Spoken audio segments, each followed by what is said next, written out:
Olá, pessoal, tudo bem? Sejam bem-vindos aí a mais um episódio aqui no canal Fabrício Passos. É um prazer recebê-los aqui. Hoje nós vamos tratar de um tema muito importante, especial, liderança feminina. E eu tenho uma convidada também que é especial, tanto quanto o tema, é formada em serviço social. Eu vou pegar minha cola porque é muita formação aqui, vocês nem imaginam. MBA em Psicologia Social, MBA em Psicologia Organizacional, especializações, MBA em Recursos Humanos, MBA em Gestão Empresarial e, para completar, ela fez uma formação grande em coaching e está conosco aqui. Eu estou muito feliz de recebê-la também. É a Maristela Souza. Muito obrigada, viu, Mari? Eu que agradeço, Fabrício. É um prazer enorme estar aqui hoje com você para falar realmente de um tema tão importante, né, nos dias atuais.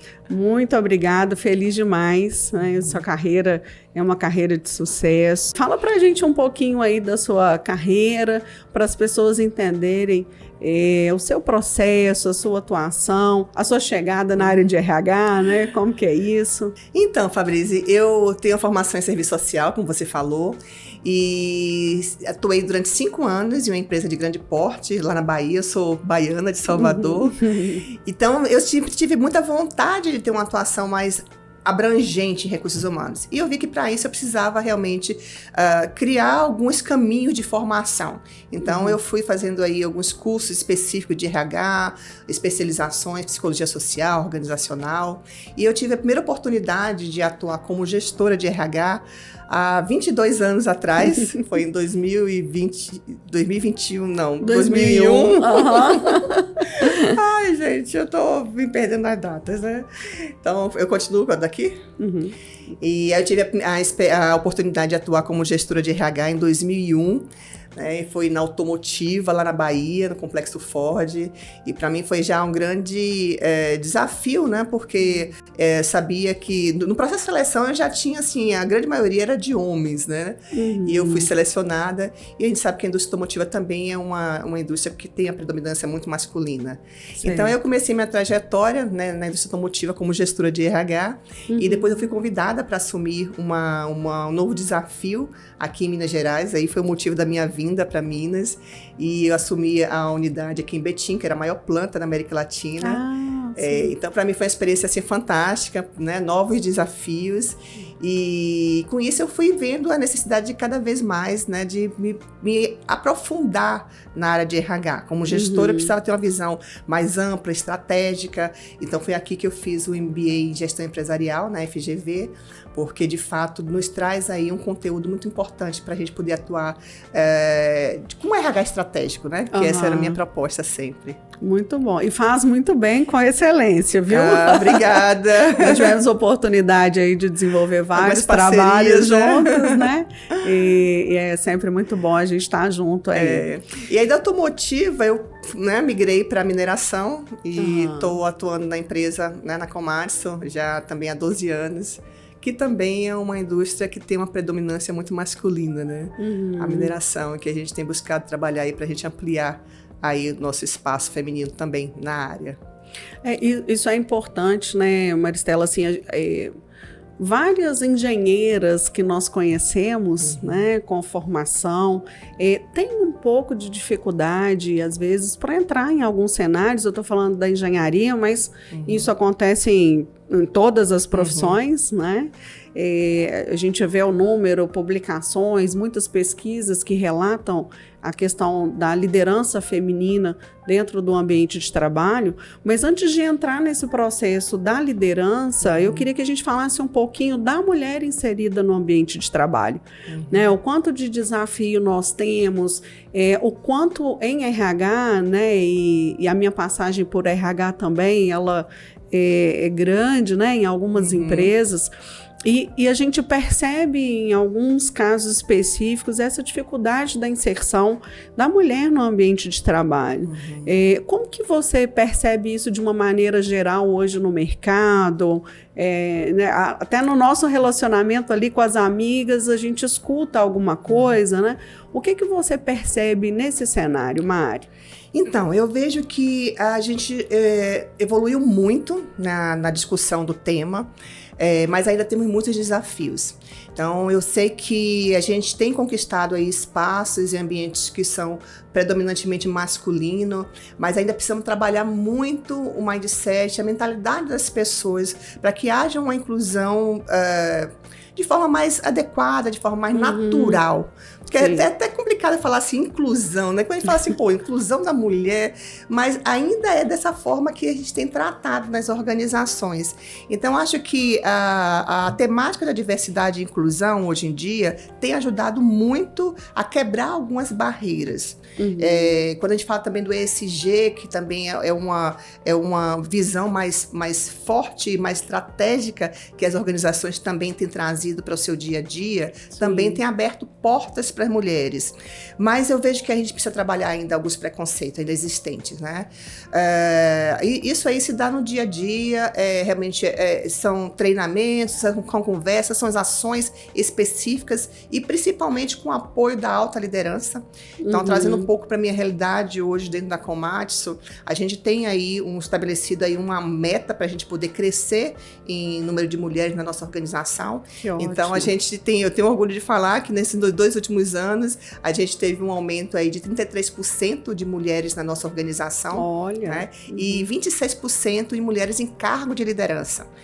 A gente tem que sair um pouco aí dos discursos prontos que a gente vê muitas vezes nas empresas, né? Precisamos trabalhar diversidade e inclusão, precisamos, né, trabalhar com ESG, mas quando a gente vai ver algo concreto, a gente não encontra. E aí, nesse sentido, eu acho que as empresas precisam assumir de fato essa ação. Então, com discussões mais aprofundadas sobre o tema, trazendo os homens mesmo para poder refletir algumas ações que muitas vezes estão tão enraizados, né? Algumas frases preconceituosas no dia a dia, a mulher não pode fazer isso. Depois que tem filho, não dá, né? Vai dividir a atenção com a criança e não vai conseguir desenvolver suas atividades.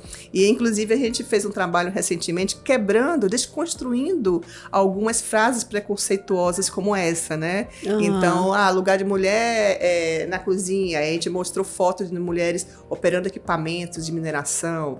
A mulher, depois que tem filho, não consegue trabalhar. E mostramos fotos de mulheres com 3 crianças e trabalhando, trazendo resultados, né? Então, eu acho que a gente tem conseguido, de alguma forma, abrir um pouco o olhar, né, das pessoas. Eu falo dos homens, mas muitas vezes de nós mulheres mesmo, né? Que muitas vezes isso está tão enraizado na nossa cultura, na nossa história, que muitas vezes nós nos pegamos também com algumas frases, né? Ou algumas atitudes preconceituosas, né? Às vezes a gente mesmo fala, não, isso aí não é para mim. É verdade. Em alguns momentos a gente se pega, né? Também. Na cultura. É uma mudança significativa cultural. Isso. E eu vejo que essa é uma demanda interessante, porque as grandes empresas elas têm acompanhado, mas a gente precisa também voltar o olhar para as empresas de médio porte, para as empresas de pequeno porte, para esse tema. Esse é um grande desafio. Que é onde hoje nós temos uma demanda muito grande também de vagas e de trabalho, né? E alguns trabalhos, inclusive, que não são trabalhos direcionados ali, carteira CLT, né? Muitos PJ, MEI, né? Que prestam serviço. E essa questão cultural, ela tem um impacto muito grande, muito significativo. Isso é verdade. Não, né? Sem dúvida. E eu vejo, assim, Fabrício, porque a gente falar assim de igualdade de oportunidades, eu vejo que a gente tem que assumir também, nós como mulheres, né, precisamos assumir o papel de protagonismo nessa nossa história. Porque muitas vezes a gente se coloca numa posição muito de nos vitimizarmos. Porque eu não posso, não consigo, não avanço, as empresas menores não dão espaço. Mas quando a gente assume o papel de protagonista, a gente termina criando os espaços também. E criando espaços de discussões do tema também, né? Sim. Eu acho que a partir daí, dessa voz mais ativa, a gente vai também abrindo alguns níveis de discussões em outras instâncias que são, muitas vezes, mais tem uma certa dificuldade da inserção da mulher, né? Então, acho que a gente tem procurado ter esse tipo de voz mais ativa e uma ação mais efetiva em questão de formação mesmo. Então, você valores do meu currículo, né? Mas é uma coisa que eu sempre tive comigo, né? Eu quero realmente me destacar pela minha formação, pelo que eu tenho de conhecimento, né? Então, para isso, para a gente conseguir espaços na organização, a gente precisa estar bem preparada. Eu, como profissional de gestão de pessoas, de recursos humanos, eu não quero contratar uma pessoa só porque ela é mulher, né? Eu quero contratar pela profissional que ela é. Pelo currículo que ela tem, pelo que ela vai agregar dentro da organização. Então, a gente não quer simplesmente criar números para a gente apresentar. Sim. A gente quer, de fato, trabalhar aí para que haja, de fato, um equilíbrio dentro da nossa organização. Porque as empresas realmente têm muito a ganhar, mas a gente precisa assumir esse papel de nos prepararmos para o desafio. É verdade. E aí eu acho assim, que não só na nossa formação específica, mas em todas as áreas. A gente sentar numa mesa, né? Eu sempre tive na mesa de gerencial, a maioria das vezes eu era a única mulher. Então, quando eu comecei na automotiva, eu era a única mulher como gerente. Na mineração também, eu era a única mulher. Hoje a gente tem mais mulheres na mesa, mas eu ficava sempre com aquele assunto. Preciso entender até de futebol. Porque nas segundas-feiras, primeira reunião de segunda-feira, aí o tema sempre do quebra-gelo era futebol. Então, eu precisava saber qual era o resultado do jogo. Então, saber de múltiplos assuntos, né, assuntos de múltiplos interesses, para que a gente possa estar interagindo em todos os meios. Né? É verdade. Então, acho que esse é um ponto importante também. Mari, queria resgatar uma fala sua aqui, que eu achei muito interessante, que foi o aumento dos números, né, dentro da Komatsu, aí, com a entrada das mulheres, né, que você citou. E aí, você inserida também nesse meio, o que você percebeu, assim, se você percebeu alguma mudança no ambiente, no comportamento, o que nós conseguimos, né, vamos inserir aí, compondo esse número, agregar também para o ambiente? A mulher tem algumas características que são bastante relevantes dentro do ambiente organizacional. Né? Eu digo que com relação à questão da flexibilidade, acho que os múltiplos papéis que a gente termina tendo no dia a dia, né, traz essa característica muito forte para a mulher. A questão da sensibilidade, da vulnerabilidade também, porque a vulnerabilidade hoje é um tema que é discutido dentro das organizações como algo, uma competência a ser trabalhada, a ser, de fato, exposta. E eu acho que a mulher consegue trabalhar de forma muito mais efetiva isso, mostrar, pedir ajuda quando precisa, e que muitas vezes o homem não consegue, né? O homem quer ser aquela posição assim, não, eu quero ser o forte, não posso demonstrar fraqueza, e isso a gente também termina perdendo muito. Então, acho que a mulher traz essa característica de agregação, de trabalho em equipe, de percepção. A mulher tem um olhar diferenciado, um olhar por detalhes, de olhar para entrelinhas. Então, isso é um ganho que as organizações têm quando trabalham nessa diversidade, porque a percepção do homem é diferente da mulher. Então, quando a gente junta os dois, a gente tem a possibilidade de enxergar algo que muitas vezes isoladamente não tem. Né? Eu gosto de usar muito uma frase do psicólogo social Henrique Pichon-Rivière, que fala: quanto mais diverso é o grupo, mais homogênea é a tarefa, mais efetiva é a tarefa, o resultado alcançado. Então, acho que pesquisa já tem demonstrado isso, né? Empresas que têm trabalhado de forma mais efetiva na diversidade, que têm mulheres na sua posição maior, né, na alta direção, também tem conseguido melhores resultados. E eu acho que isso, para as organizações, realmente é um ganho muito, muito positivo. Acho que tem a ver diretamente com os resultados financeiros alcançados. Né? É verdade. Tem algumas pesquisas que falam sobre esse resultado final financeiro, né, com a entrada das mulheres nessa posição de liderança. Tem até um número que a gente até trouxe ele aqui para a gente poder falar sobre ele, né, que ele fala que somente 38% dos cargos de liderança no Brasil são ocupados por mulheres. Né? Então, ainda é um número que não é um número expressivo. Não é. E ainda tem a questão que também faz parte da mesma pesquisa, que desse grupo 20% recebe salário menor do que os homens, né? Então, esse ainda é um desafio a ser enfrentado.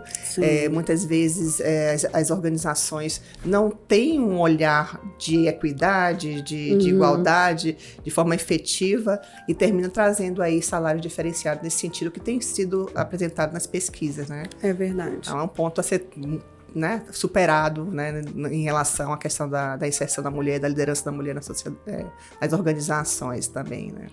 E a gente tem no Brasil, né, Mari, algumas lideranças femininas que têm um nome muito expressivo, muito significativo. Um que a gente conhece, todo mundo conhece, né, a Luísa Trajano. Isso. É ali, da Magazine Luiza, né? O quanto é significativo o posicionamento dela, o que ela trouxe na época que nem se falava muito bem em e-commerce, né? E ela vem com essa ideias solução. inovadoras, né? Ideias inovadoras. E um braço forte, né? Eu acho que ela realmente é um grande exemplo, né? De mulher na liderança e conseguiu levar a empresa dela ao tamanho e representatividade que tem no Brasil. Então, essa é uma característica, eu acho que é um exemplo bastante positivo para a gente poder refletir, porque, de fato, não é o jargão que a gente tem usado ultimamente, né? Mas a mulher pode ocupar qualquer posição, a mulher pode chegar aonde ela quiser. Eu acho que o importante é você realmente ter clareza, principalmente da sua força, da sua identidade. Eu acho que quando a gente tem isso muito forte dentro da gente, né? Quem eu sou e minhas possibilidades, né? Onde eu quero chegar e trabalhar de forma efetiva para chegar naquele ponto, você chega. Né? Com ações concretas. Não é só sonho, são ações concretas para chegar lá. E se preparar. Eu acho que a Luísa, ela fez aí essa trajetória, esse caminho, e ninguém chega lá sozinho, né? Então, ela tem aí a referência de ter uma empresa que hoje é considerada um excelente lugar para se trabalhar, né? Porque ela trabalhou todo aí o ambiente, todo o clima e a diversidade, isso é muito presente dentro da organização dela. Então, esses são fatores de sucesso, na verdade. E você traz esse ponto que para mim é muito importante, que eu traduzo como propósito. Né? Que quando a gente identifica o nosso propósito, eu estou aqui nesse mundo para quê? Qual que é o meu propósito de vida? Né? E ocupando um espaço de liderança, seja em empresa, seja na comunidade, seja na igreja, né? Aonde você ali estiver inserida. Qual é o meu propósito? Isso é fundamental, Fabrício. Você tocou num ponto realmente, né, que para mim faz muito sentido, porque quando a gente tem clareza do nosso propósito, a gente supera as dificuldades de forma mais efetiva. Então, como a gente comentou anteriormente, a gente tem aí um histórico, né, de preconceito em relação à mulher, que a gente traz com a gente. E se a gente não tiver muito essa clareza de quem nós somos, da nossa identidade, do nosso potencial, né, e clareza do nosso propósito, muitas vezes a gente estagna, a gente fica preso às crenças limitantes. Sim. Você não vai conseguir, você não pode. E eu lembro, né, quando eu quis fazer a transição de carreira, eu estava já atuando 5 anos em serviço social, e aí eu fiz, eu quero ter essa atuação, eu quero ser gestora de RH.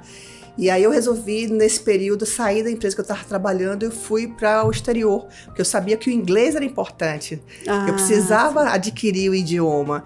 E aí eu resolvi, na época eu estava já noiva, acordei com o meu noivo, eu fiz, olha, preciso desse tempo, né?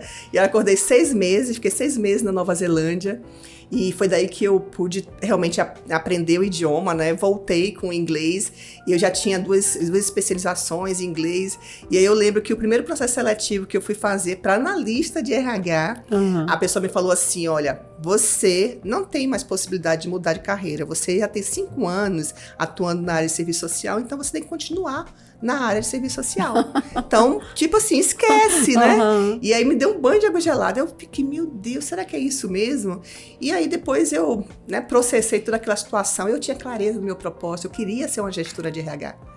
Então eu fiz, não, isso não vai me impedir. E aí foi daí que logo depois eu consegui a posição como gestora de RH na automotiva.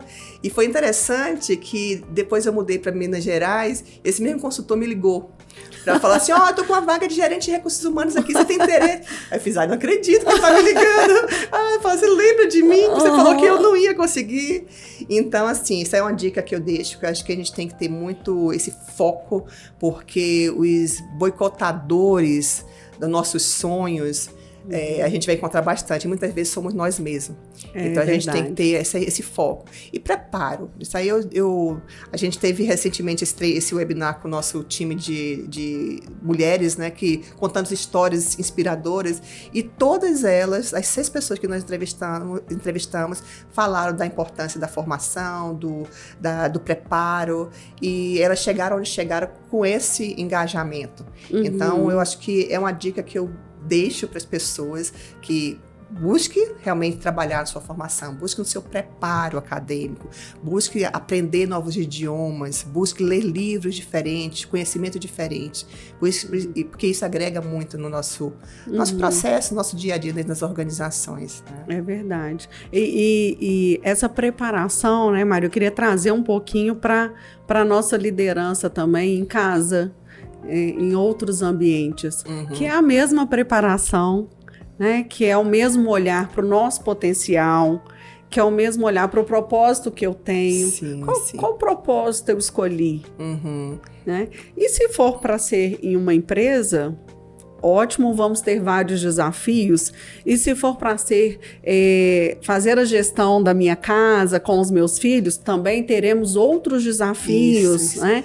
E às vezes são os 2 ambientes ao mesmo tempo que trazem esse cenário para a gente, né? Então, ocupar o nosso espaço, isso que você está dizendo, ocupar o espaço que eu desejo, é importante. Com certeza. Estar preparado para esse espaço. E eu gosto muito de dizer, Fabrício, que assim, o sucesso não significa você morar numa cobertura, ter um carro importado, fazer viagens internacionais. O sucesso é você chegar onde você almejou chegar. É você estar feliz com quem você é.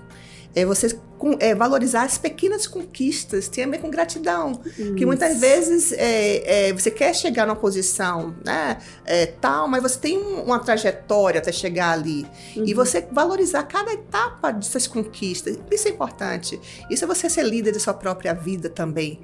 Então, essa valorização dessas conquistas, da gratidão pelo que você alcançou, é muito importante para te trazer esse bem-estar.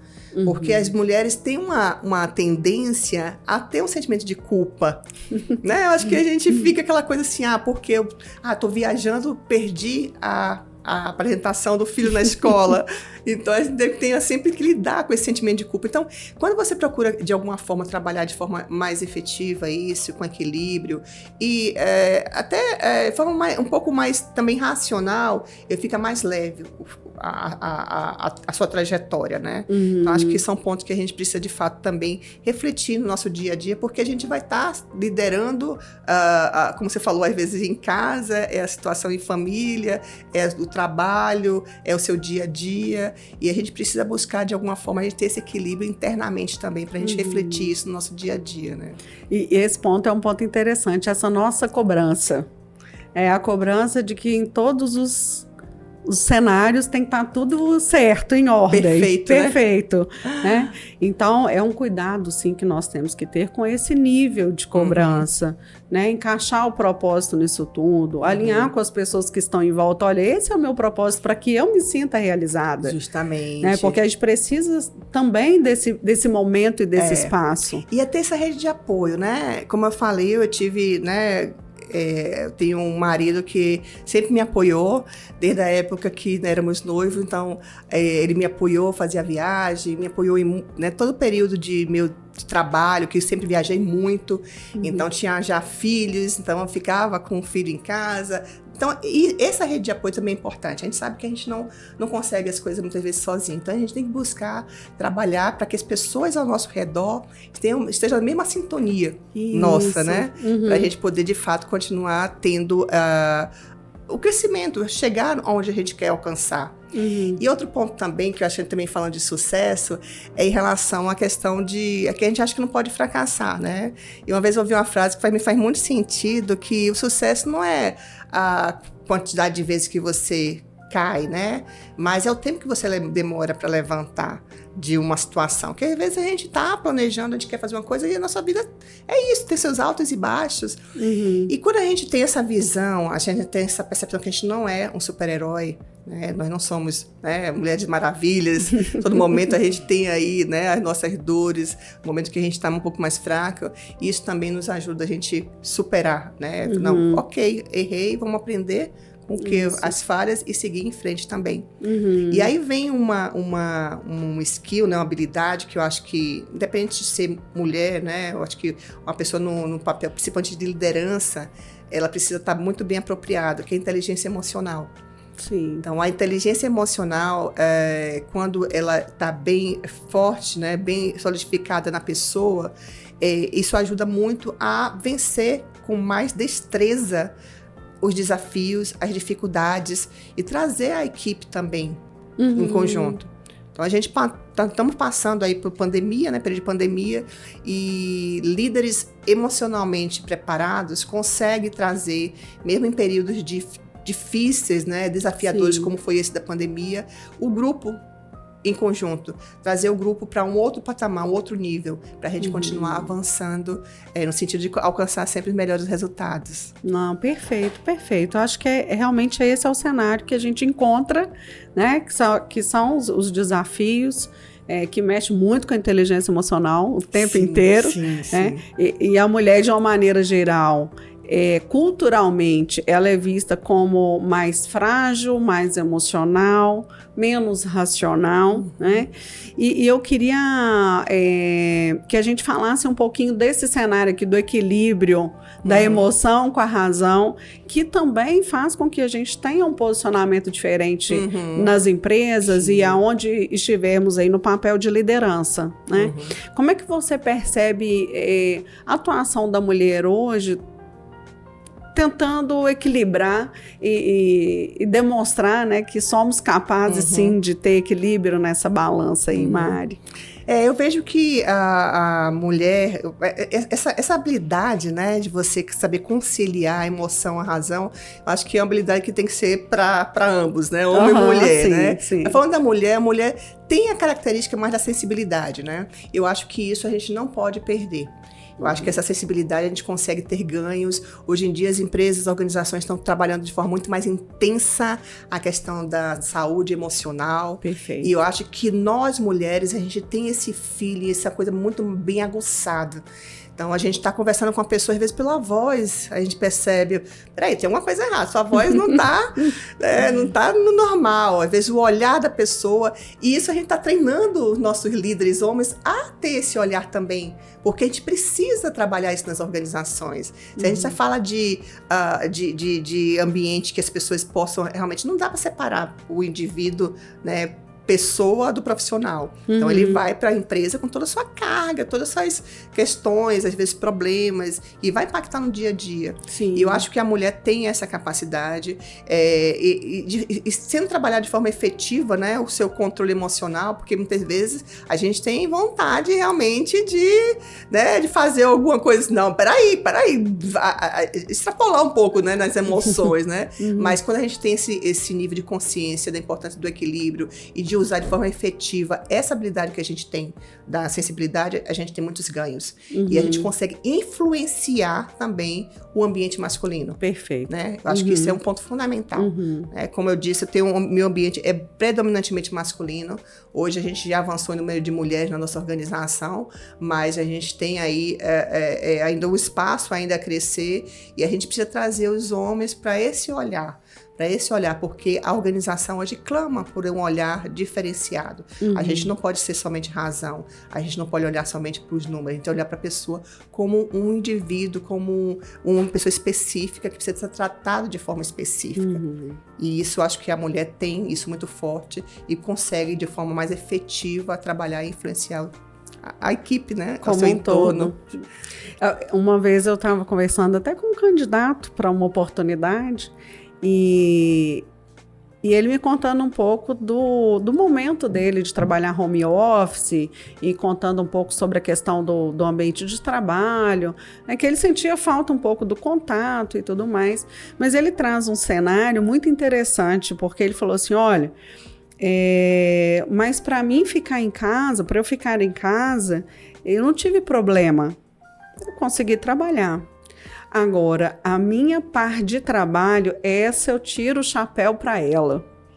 Porque ela dava conta de tudo que eu tinha que fazer, que era o mesmo trabalho dela, e os filhos em casa, que foi aquele momento que não tinha como ir para a escola, não tinha, né, que estava todo mundo dentro do mesmo ambiente. Ele falou, e como ela dava conta? Eu não sei como ela dava conta, se fosse eu não daria, né? Então é interessante você perceber que em alguns casos nós temos possibilidade de enxergar de maneira diferente, né? E a mudança cultural faz com que as pessoas comecem a entender essa multitarefas, esse multi-olhar, a conexão das relações. Isso. Que eu imagino que lá no seu ambiente, lá na Komatsu, com a entrada ainda de um número maior de mulheres, tenha facilitado essa relação entre as pessoas, entre áreas, uma comunicação mais fluida, que é uma das características que a gente vê, inclusive, na pesquisa que traz, que é uma melhoria da comunicação, do próprio relacionamento, do resultado, e tem uma parte financeira, né?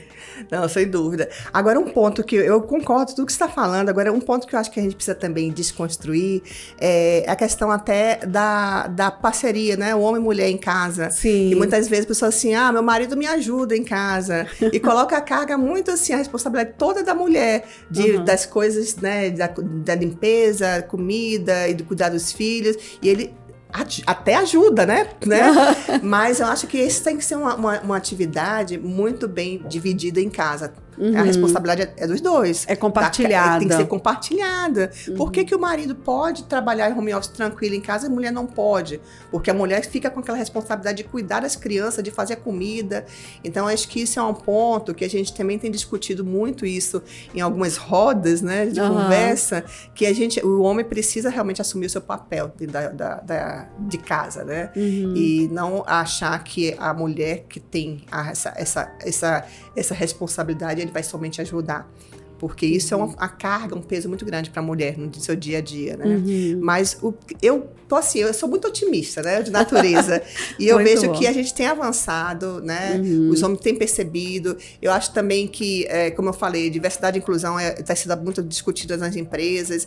E a questão até do assédio moral também é algo que tem sido trabalhado muito nas organizações. Então, são coisas que não é mais cabível. E eu falo muito lá nos primeiros funcionários, não dá para tratar algumas coisas como brincadeira, né? Tipo, você é mulher, não consegue fazer isso, e a gente dá risada e achar que é normal. Não. Como assim? Né? Como assim? Eu não entendi o que você está falando. Teve até uma funcionária nossa que no webinar falou assim, que ela chegou no lugar, aí foi chamada de loirinha. Oi, loirinha, vem aqui. Ela fez, olha, eu tenho nome, meu nome é tal. Não sou loirinha, meu nome é tal. Então, ela já colocou. Então, a gente precisa, de alguma forma, pontuar, colocar limites, se colocar na posição de respeito. Porque pra gente ir quebrando esses tipos de brincadeira, que pra mim não são brincadeiras, que vão se evoluindo na organização de forma muito forte, porque a gente precisa estabelecer uma relação de respeito em todas as áreas, todos os níveis. E eu acho que esse aí é um avanço que a gente tem tido, mas temos ainda muito espaço a conquistar, né, ainda Fabrício? temos que caminhar um pouquinho ainda. Temos que quebrar. E eu acho que tem que começar de casa, sabe, Fabrício? Então, eu tenho 2 filhos, né? Tem um rapaz de 14 anos já, uma menina de 12. Então, a gente lá não fala assim, esse aqui trabalha só pra Mariana, né? Menina, e esse aqui pro Davi. Não. Cada um pode fazer de tudo. Arrumar a casa, arrumar o quarto, lavar prato. Então, acho que é importante porque eu acho que tem que começar de casa essa educação. Tem que começar de casa. E aí eu acho que a mudança que a gente quer ver no mundo tem que começar na gente, tem que começar com os nossos filhos, na educação dos nossos filhos. Pra gente evitar que chegue nas organizações com comentários, não, mulher não pode fazer isso. Não, eu não vou fazer isso porque é coisa de mulher. Não existe mais espaço de fala. E isso veio lá da época, né? Lá da pré-história, né? Vamos dizer. Mas lá no começo... Que o homem é provedor, né? É o que vai caçar. É um provedor. Mas você sabe que, às vezes, até entre as mulheres, né? A gente percebe isso. Então, quando eu tinha, às vezes, né? Que fazer alguma viagem a trabalho, não podia participar de alguma reunião de escola. Aí, às vezes, era criticada. Mas você não foi para a reunião da escola, não foi para... né? Não participou da apresentação do filho. Eu fiz, gente, mas a gente tem que colocar, às vezes, na balança e a gente tem que priorizar, a gente não pode estar em 2 lugares ao mesmo tempo, né? Então, eu sempre procurei trabalhar isso de forma muito tranquila para mim, né? Sempre tive o apoio do meu marido, que era o mais importante, mas sempre fui muito criticada. Por pessoas, por próprias mulheres mesmo. Então, quanto mais você sobe na organização, mais cobrança você vai ter. É verdade. Mais tempo você vai precisar demandar. Muitas vezes você precisa trabalhar de noite, precisa trabalhar final de semana.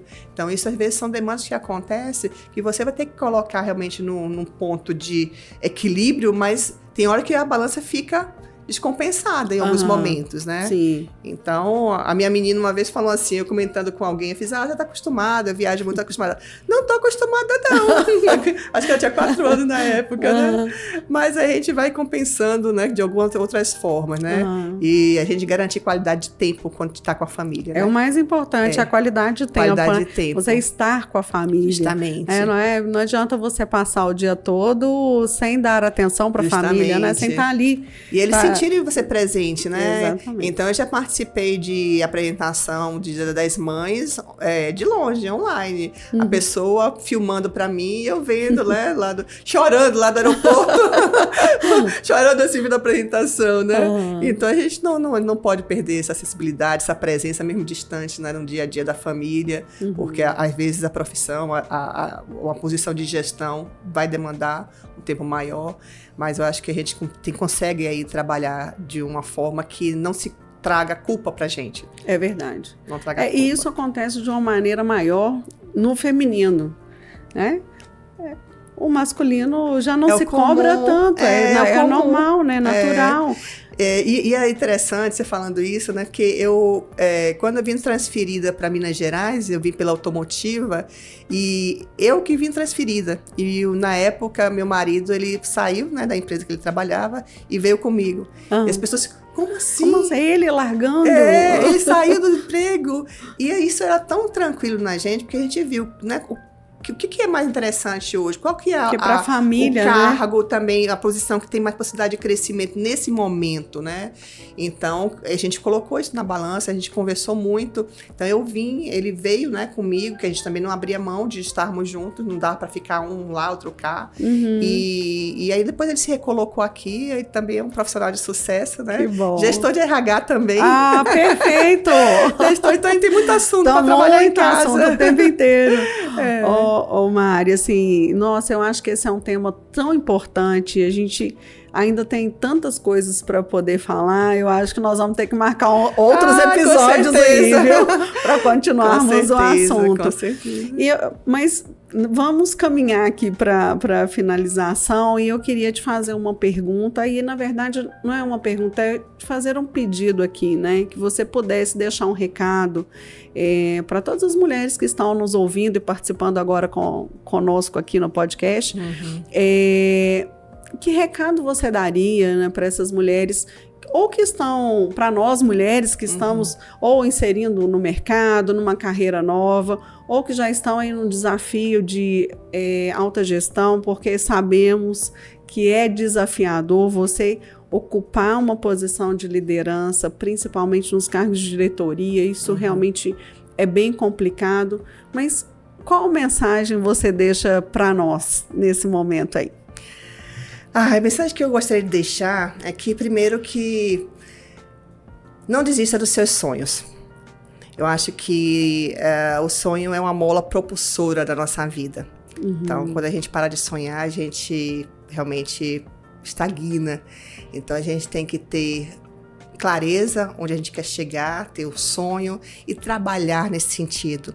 Não deixando que as crenças limitantes que estão dentro da gente ou que estão ao nosso redor nos trave, nos paralise, e que a gente de fato invista. Eu falo que o estudo, a formação faz muita diferença.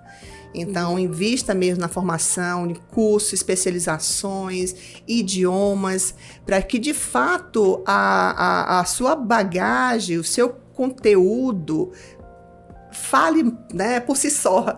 Não precisa você apresentar currículo, mas só da forma como você chega no local, da forma como você se comunica, e sempre tratando também com muito respeito às pessoas, porque não é porque eu estou na posição de gerente hoje numa multinacional, né, uma empresa de grande porte, que eu sou melhor do que os outros. Eu cheguei no nível de sucesso.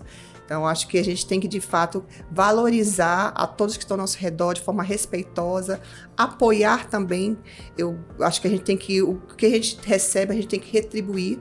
Então, quando a gente faz treinamentos, formações para novos líderes, novas mulheres para entrar no mercado de trabalho, isso é uma forma também da gente estar retribuindo o que a gente tem recebido.